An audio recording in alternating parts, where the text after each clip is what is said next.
Welcome to Across the Arc, where we dive into the extraordinary work of Equity Arc members. This episode features musicians Danielle Wilson and Joshua Williams. They are both alumni of the Atlanta Symphony Orchestra's Talent Development Program, or TDP, and have made a full circle return to their hometown symphony. Danielle as a full-time cellist with the orchestra, and Joshua as a tubist in ASO's inaugural orchestral fellowship. After graduating from TDP, Danielle studied music at Northwestern University and Cincinnati College Conservatory of Music, and Joshua studied music at the Juilliard School. TDP has been around for 30 years, providing high-quality music training and resources to over 100 Black and Latinx pre-college musicians. On November 16th through 18th, the Atlanta Symphony is partnering with Equity Arc to host the Building Bridges Symposium.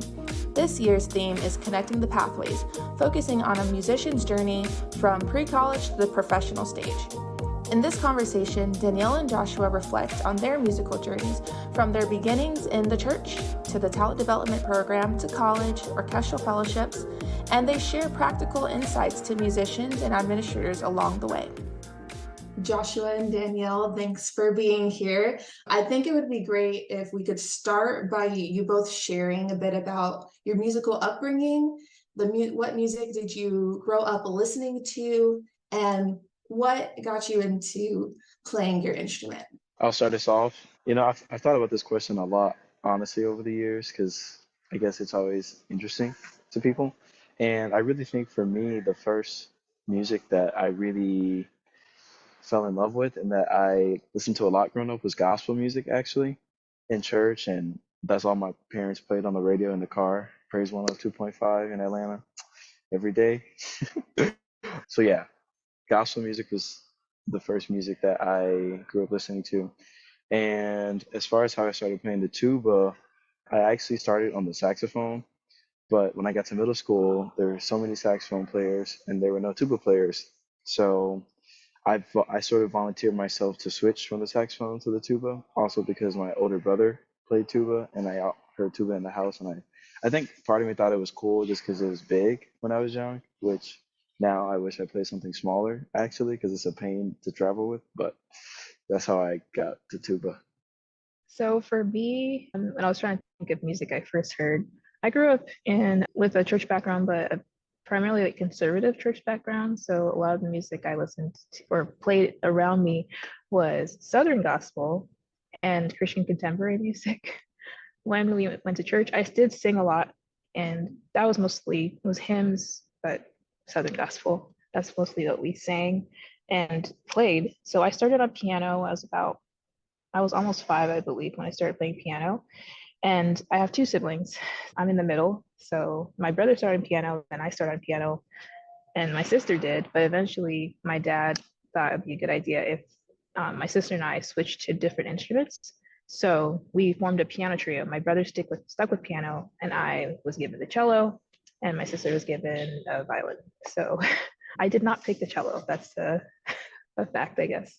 Have y'all incorporated your instruments into gospel music at all? Is that something that you have done in your practice?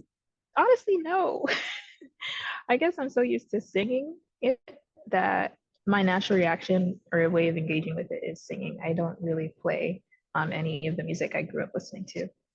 Yeah, I also played the bass. So I played a lot of double bass in like jazz band, and I also played some electric bass in like churches around town when I was in high school. So I've played gospel music, like it's been a part of my life as a musician, but not with the tuba.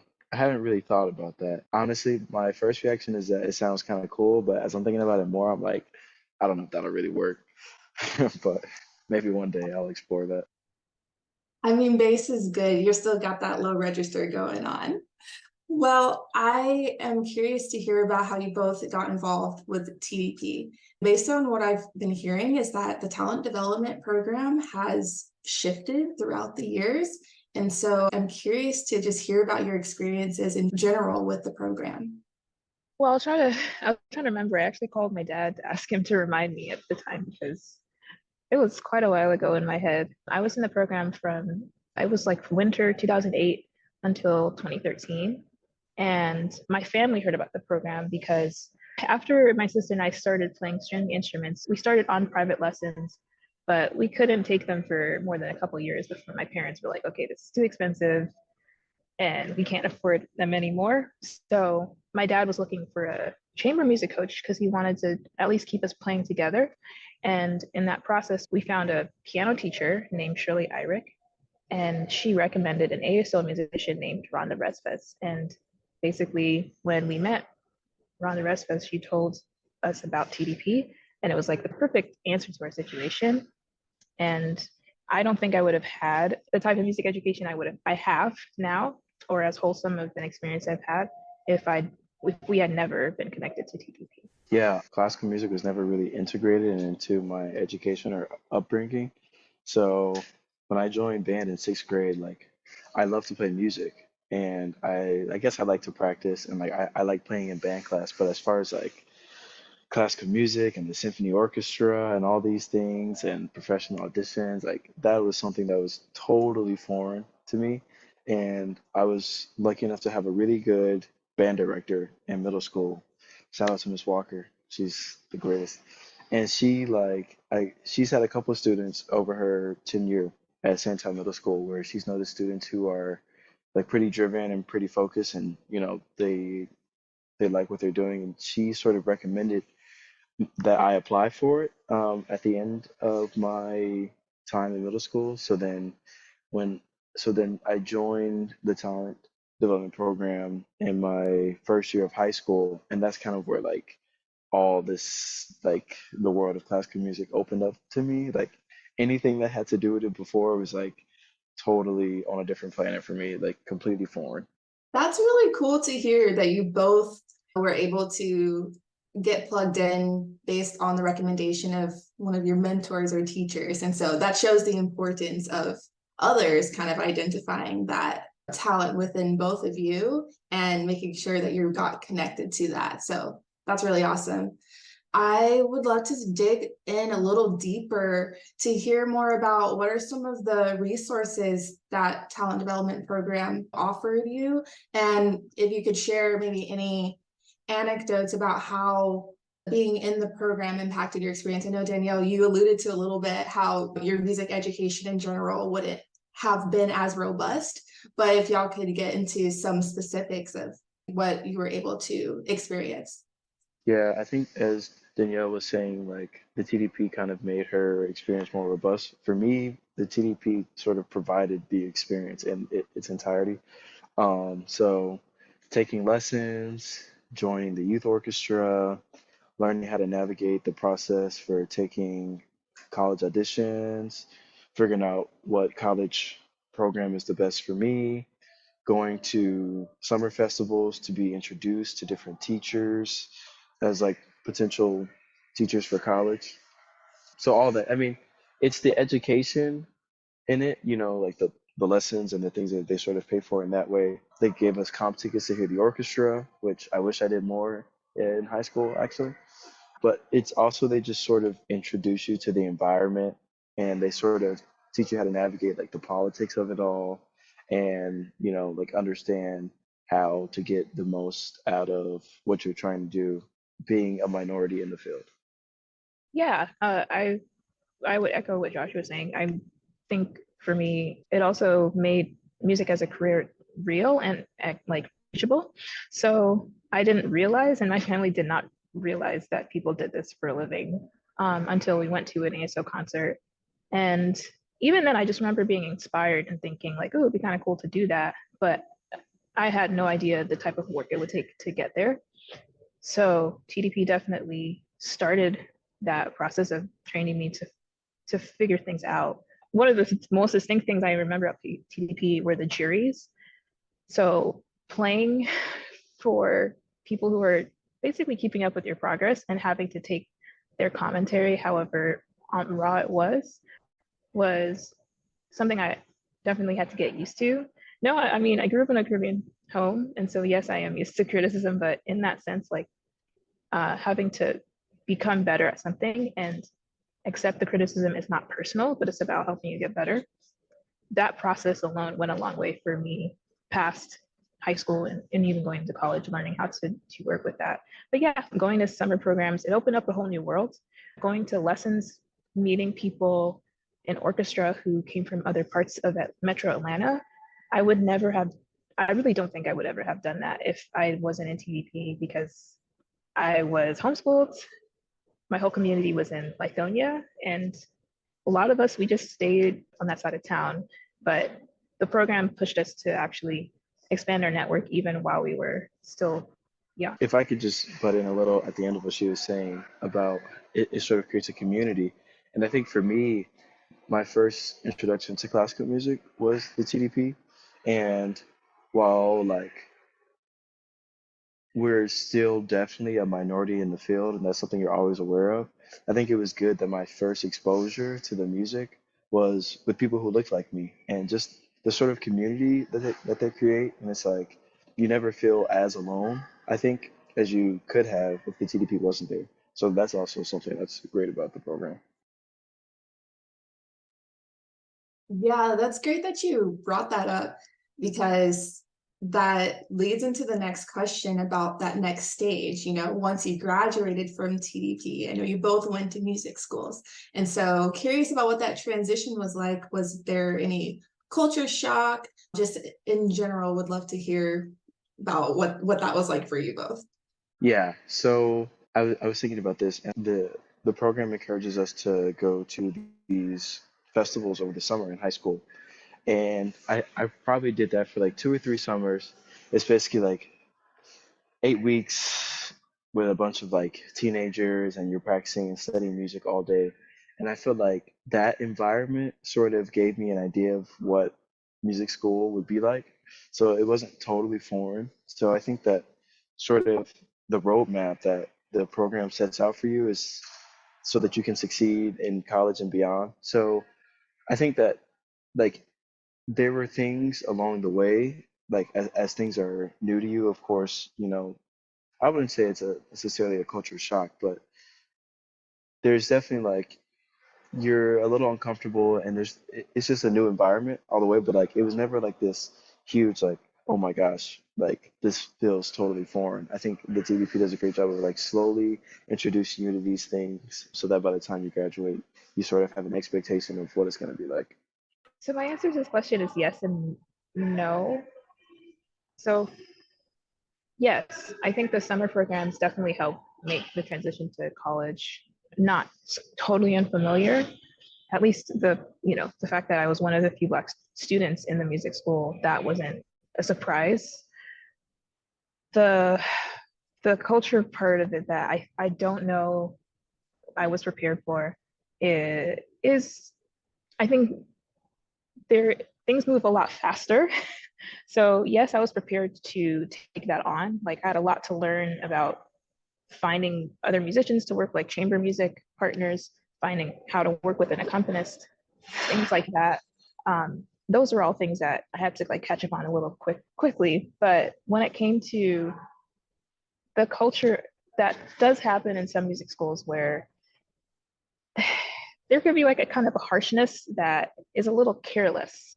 I was used to the high standard in TDP that was about helping you move forward. But there are some crispier edges when you go into the outside world where people are like, this is just my job. You're not on my list of priorities. And as a freshman, even as a sophomore, I don't know how to process that type of interaction with me. So I'm just trying to think, okay, what can I do to just make this easier? It can feel very stressful. So, and I don't think anyone really can be prepared for that. It's almost like you're trying to get used to it and figure out how to navigate it. And it takes a couple of years. But it's definitely something I wish I knew was coming ahead of time.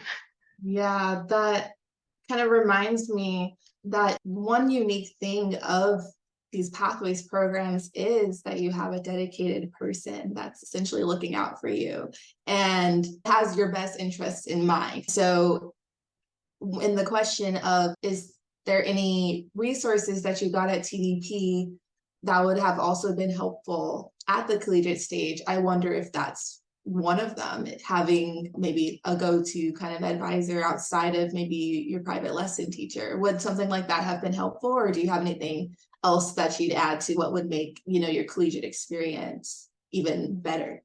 Honestly, I would say this is a pro that I think it was built into TDP, but they did teach you to kind of look for it elsewhere. While I was in it, there was a big team of volunteers that helped make just the program feel very like at home and family oriented. So outside of like your teachers and the person who's leading the program, there were people who would just show up for you at concerts. There was a volunteer who was integral in helping me with the transition from high school to the specific college I went to, and helping make personal connections so that when I went there, there was someone who was looking out for me.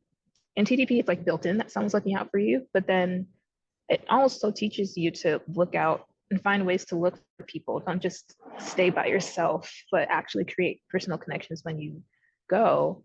I do wish that was more emphasized. I don't know if that's something that happens for everyone. Maybe it has happened for more people, but it is really important because yeah, you may have your advisor in school, but that doesn't always help the situation that you're looking for, at least when you have certain issues. They're not always the most helpful. But when you have someone else who knows you and is specifically like looking out to see that you're arriving in this new situation and wants to make sure you thrive, they know the challenges ahead of time. That's something I want to be sure more people have. So after you both graduated, you both participated in fellowship programs. And I am curious to know about what were some of the most beneficial parts of being in a fellowship, and if you have anything that you would add to it or change. I'll start with the things that were beneficial for me. The mock auditions were the most beneficial for me. Just getting used to that process in a semi-realistic way was super helpful. And another part that really helped in being paired with it was the mentorship.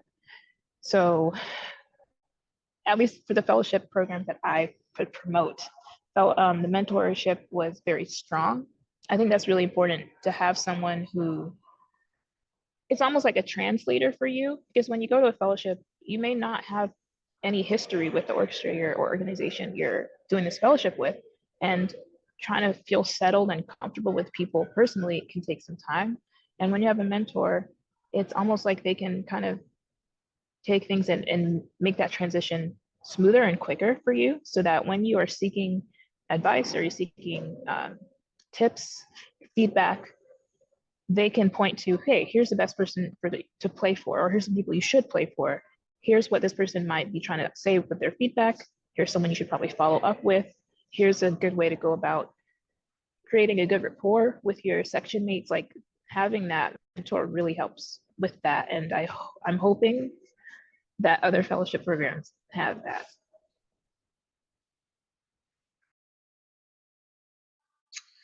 Yeah, this is only my second month, really the start of my second full month as a fellow with the Atlanta Symphony Orchestra. So I don't have quite as robust of an experience as Danielle does. But I will say for me, so far, the things that have been beneficial is getting being able to play with the orchestra. I think you're anytime you're surrounded by great musicians, it makes you better. You elevate your game in a certain way. And I think getting to play professionally, I understand more about what, the trombone section is looking for from me as a tuba player when I play in the orchestra. So yeah, that's been something that's been really great for me so far. And as a part of my sort of package as a fellow with the Atlanta Symphony, I will get to do mock auditions, which is I think going to be an extremely valuable part. And for for me, coming from school, I was like really busy in school. I sort of had to sign up for everything because I'm like I'm only here for so long, so like how could I let this opportunity go past me? So it's nice that with the fellowship program, I'm set up in a way where I can really just focus on playing in the orchestra, getting better at the tuba, and taking other auditions for, you know, full-time employment. So that's been kind of nice for me, honestly, just having this time where like I'm only focused on playing the tuba and winning auditions.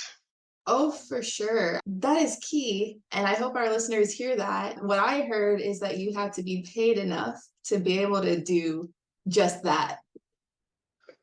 I'm glad you did, actually. So I was trying to remember the things that I would add for change in fellowship programs. And of course, I'm speaking with my limited experience. I haven't gone through every fellowship program in the world, but a couple of that I definitely remember wishing were different. Where sometimes I did get the sense that at that level, like playing in a fellowship where the goal is for you to be at the level where you can successfully audition for and be seriously considered for a position in orchestra, I did feel like sometimes people were hesitant to let you know if you were way off. And I kind of felt like, I'm not saying an orchestra's goal with a fellowship is to make sure the fellow gets a job at the end of the contract with the orchestra, but I do think that the program should push the fellow toward the standard of playing that they expect from each other.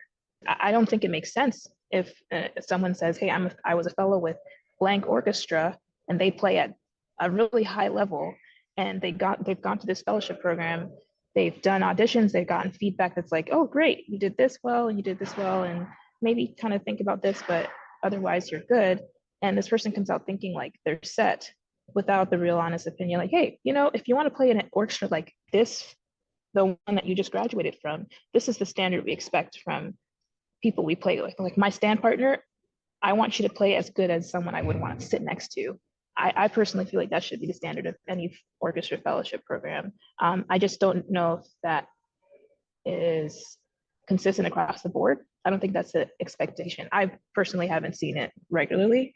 And another thing is, I have seen some contracts, and maybe things are different in the last couple of years, but where most of the playing the fellows are doing is on non-classical concerts. And there may be good reasons for that, but my issue with it is that we're not gaining as much experience as we should be in terms of playing that rep. We go through school and we've auditioned for the fellowship program on that rep, and we're looking for opportunities to be able to learn to play it within an orchestra, so that when we're gaining more experience playing auditions and hopefully playing on a job, we are more familiar with that music. So I kind of wonder why the expectation is that we play more of the pops concerts. And I will say that yes, you can gain experience learning how to play with an ensemble in a pops concert or other non-classical type concerts, yes. But the degree of seriousness that the regular musicians of that orchestra take for those non-classical programs can vary. And that's why I think that it should be more regular that the fellow is playing on more of their standard programming. Let's put it that way. Yeah, no, that's great. That's great feedback. You mentioned early on fellowship programs that you would promote. Do you want to name any of them? Do you have any that you would recommend? The only one I can right now of the ones I've experienced that I really can honestly promote is Cincinnati's Diversity Fellowship. I think the strong points that I mentioned are based on my experience there. Joshua, I know you said you are 2 months into the fellowship, but right now, what does your typical day-to-day look like? I know you alluded to it earlier, but curious if you could walk us through it a little bit. Yeah, so like I said, I'm sort of in a position where I'm just focusing on playing in this orchestra and taking auditions. So I spend a lot of time practicing, honestly. But when I'm not doing that, I am playing in concerts and rehearsals here. When I'm not playing, I sit in the audience and I'll listen to the rehearsals just so I can sort of get a more like a bird's eye view of the whole operation, if that sort of makes sense. Thinking less about playing my part, but understanding how it fits into the orchestra and why a conductor is asking for the things that they're asking for. So yeah, I mean, pretty much when I'm not here at the hall, listening to rehearsals or playing or performing, I'm at home practicing my excerpts, practicing, my technique and getting ready to take auditions. So it's a lot of playing these days for me. And is part of your fellowship support to go to your auditions as well? Yes, I think most fellowship programs have some sort of financial support to take auditions, which, you know, if you ask the minority students at different colleges and universities and people sort of on the brink of their professional career, like the things that they need to put them in positions to succeed, the first thing that most of them will probably say, honestly, is just that financial support. Like when I was in college, I was like doing so many work studies because New York City is expensive, and like here, I sort of don't have to do those things, and they support me taking auditions, and they pay for me to take some lessons still. So all of that financial support is definitely a crucial element and is very much appreciated. That's great. And it's really cool to see that Atlanta Symphony has equitable training programs in the pre-college space and now this fellowship. And so I'm excited to see how it develops. And on that note, you both have a very unique story to tell because you started with TDP as your hometown's symphony. And now you're back full circle. Danielle is a full-time musician, Josh as a fellow. And so is there a different level of connection that you're able to have with your community? How does it feel in general to be able to make this return? I would say at the beginning it was very surreal. I'm still coming off the surrealness of it. The primary thing for me is being able to ask people that know me to come to concerts. Before it was always like, hey, how's it going? Hi from afar. Hope you're okay. Oh, this nice. I remember when I was in Charlotte a couple years ago, my parents coming up to a concert was like, they never were able to come see me in a orchestra concert. And now it's where I am. They could come see me play. They know where I am. And they're really proud of me. I have to say there's a lot of pride. I like being surprised by someone I know randomly after a concert.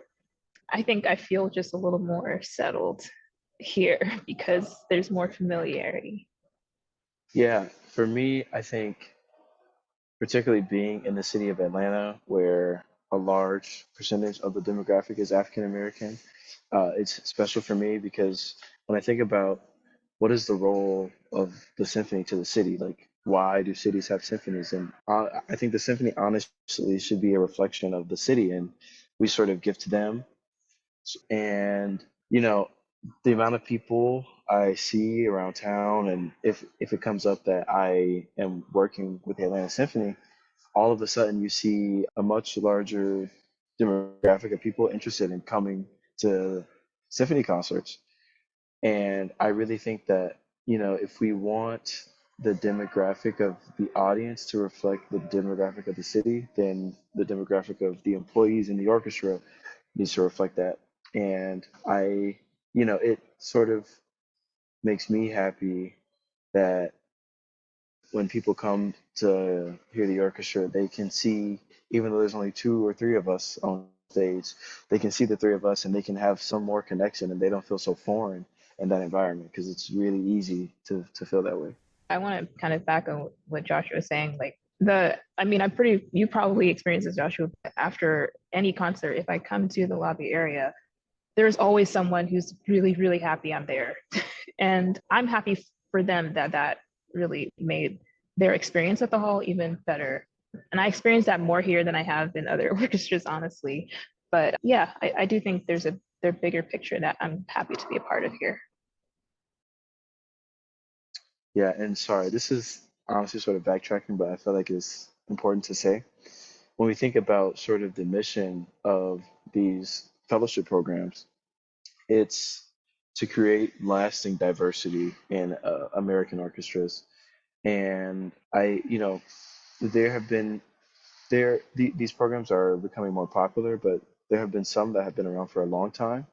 And I think most people would say that it hasn't exactly resulted and the diversity that we want to see out of orchestras.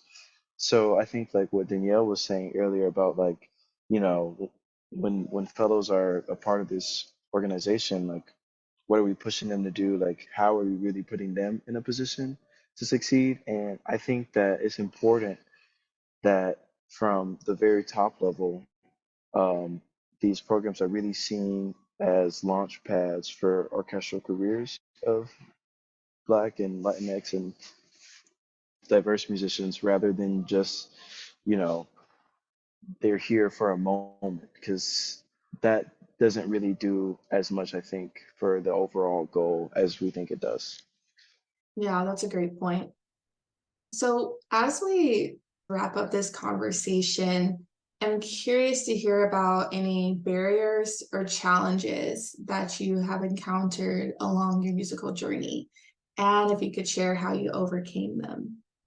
Yeah, I did note a few, and this is one I'm still struggling with, so I'll go with it first. But imposter syndrome is huge for me, and it only seems to continue, but I've learned how to better handle it. And a lot of it has to do with acceptance. I think from the beginning of my journey, when I like left Georgia and went to college and started my music education in a space where it was just me and no one else knew me really, it was really hard for me to believe that I was capable of doing what I was doing and that I would be able to continue doing it for a long time or even get better at it. I was like, okay, eventually they're going to realize that I'm not getting better, and then I'm not going to get a job anywhere. I'm going to lose everything. And it took some time for me to kind of work, accept the fact that there were doors opening for me. And I had to accept that I actually was capable of accepting those um, opportunities, like playing with an orchestra solo or winning an audition, even being invited to an audition. I was like, how do these people know who I am and why would they think I'm worth inviting to this? So that was the number one thing, was just accepting, hey, this is reality. Um, and I think there are other ways to get through that. I know there are other ways musicians have worked through imposter syndrome, but for me personally, it's taken a long time. And another challenge, advocating for myself, was something that I was not good at. I think coming from the beginning of my music education here in Georgia, for a while, I was so used to receiving and being on the receiving end of things. So with that, you don't want to seem ungrateful by responding and being more particular about what you want, because you don't want to come across as rude or ungrateful. But there came a point when I realized that even if I was still receiving something, if I'm putting in the work and I'm fulfilling my duty and I still feel like I'm not getting where I'm trying to go, there are ways I can advocate for myself to get more out of the situation, especially if it's available. So when I say advocating for myself, it's not just like saying, okay, this teacher is not really taking me seriously, and saying, speaking to the teacher saying, hey, I actually really am serious about this. I have spent time on it. And I feel like this lesson time isn't being used adequately, or getting a different teacher. Creating new connections when, like over the pandemic, when things shut down, it almost seemed like there was no future in sight. So I had to kind of think outside of the box and be like, okay, there's this musician in a whole different state who I admire. Let me just reach out and see if they would be willing to hear me. So advocating for myself in those ways, introducing myself to new people, even if it's not about getting something from them, but because I admire them and I just want to say hello. Those are ways you can advocate for yourself, and it is effective in the long run. But it took some time for me to learn to do that. Yeah, I think there are two sort of things that come to mind with me over the course of my career and the challenges that I've experienced. The first is being able to regulate the emotions of the career, and that's like, how am I handling failure? I remember my first TDP recital. Had to be like 14, and I felt like I didn't do as good as I wanted to, and I was absolutely distraught about it. Like I didn't want to look anybody in the eyes after. It was like it was pretty bad. So in those low moments, you have to know that like it's all sort of a learning experience and it's all a constant process. And there's also the other side to that, which is handling success and knowing that, if you get on a hot streak and you win a couple of auditions and you're experiencing success in your career, that it's still a process and you still have to try and constantly get better, because if you ever get you can't really get too comfortable. Otherwise, if you're it's sort of like if you're not going up, then you're going down, kind of thing. And that's even like an everyday thing, like sometimes you're spending hours and hours on this one thing that you can't get and you want to throw your instrument at the wall, but at the end of it, like you do, you're able to get that lick under your fingers. And for me, it's honestly just regulating the emotions day to day and also over the long term is something that I'm still working with, or working on. And the other thing that I would say is being an African American from the city of Atlanta and like having a career in classical music, it honestly, it took a lot of time for me to realize that those two things are not opposed to each other. And it's hard when you go to work every day and, you know, I'm lucky enough to have one or two people who look like me in the building, but for a lot of people, it's not even that. You're the only one.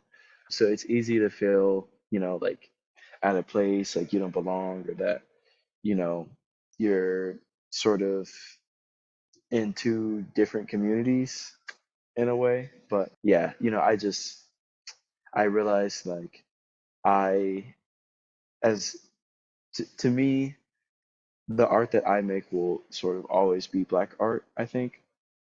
And no matter how I channel myself, like I am still me. And it took me time to realize that, and that can be hard, honestly. Thank you both for sharing. That reminds me of what we call the ARC concept, which outlines 5 different areas for support that's needed for musicians to make it from one stage of musical development to the next. One of those areas is psychological and behavioral preparation. And so everything you all have mentioned, imposter syndrome, self-advocacy, regulating emotions, and general feelings of belonging, all that gets back to that mental health aspect that's so needed and just as important as playing and practicing, because you have to have that like mental toughness to keep going.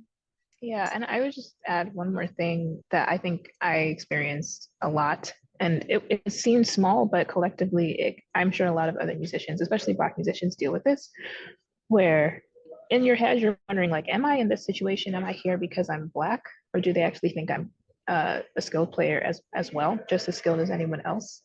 Sometimes it's in your head and sometimes it's real and no one's telling you. And when you realize that, you feel almost invisible, even though you're super exposed within that very not Black space. So dealing with that can feel very awkward for a while.